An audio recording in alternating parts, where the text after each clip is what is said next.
Hi, in this video we are going to see about entity relationship model, ER model.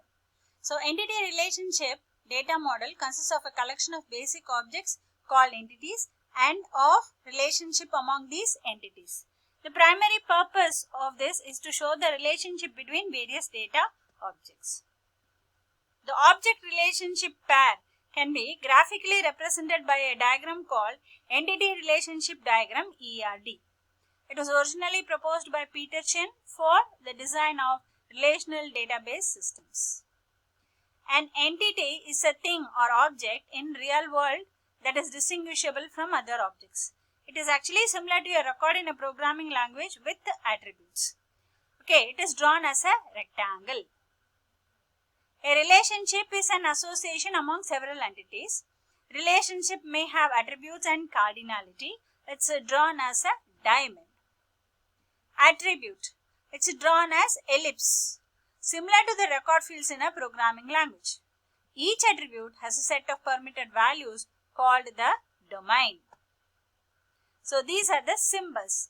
You have this entity set, this symbol ellipse for attributes, something like a rhombus or a diamond for relationship, and a line connecting they are for linking the attributes. So here is an example.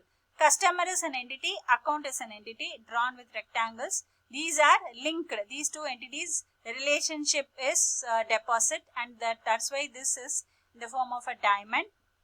So customer has two attributes, customer name and ID. So you have this line representing or linking customer and customer, that is entity and attributes. Similarly, account has two attributes, balance and ID. Account entity is related to the attributes using this line. So this is an example of your ER model. Then notations. If you see entity, so an entity is an object or concept about which the business user wants to store information about. Okay, so you should have something that's an object, right? Then you have something called weak entity, is dependent on other entity to exist. It will be depending on the other entity to exist. Example, order item depends on order number for its existence. Without order number, it is impossible to identify order item uniquely, right? Then you have something called attributes, or the properties or characteristics of an entity. Attribute. A key attribute is unique, distinguishing the characteristics of the entity. Okay. Multi-valued attribute has some attribute can have more than one value. Multi-valued, the name itself says you can have more than one value for one single attribute. For example, an employee entity can have multiple skills, right? An employee entity can have multiple skills. Then you have something called derived attribute. It is based on another attribute. For example, an employee's monthly salary is based on employee's basic salary, house rent allowance, etc. So, what you can say is monthly salary is a derived attribute. Then you have relationship, to illustrate how entities share information or how entities are related to each other in the database structure. Then relationship, to connect a weak entity with others, we should use weak relationship notations. So when you are going to connect weak entities, you should use weak relationship notations. Then we have something called cardinalities. So they express the number of entities to which another entity can be associated via a relationship set. So this one relation, we'll see the examples. We have a directed line and an undirected line. So cardinality is represented in two ways. These are the two ways. So what are the four categories of cardinality? One to one, one to many, many to one, many to many. So these are the four characteristics of cardinality. Next, first one to one. An entity in A is associated with at most one entity, maximum one, at most means maximum, one entity in B, and an entity in B is associated with at most one entity in A. So, you have A, B here.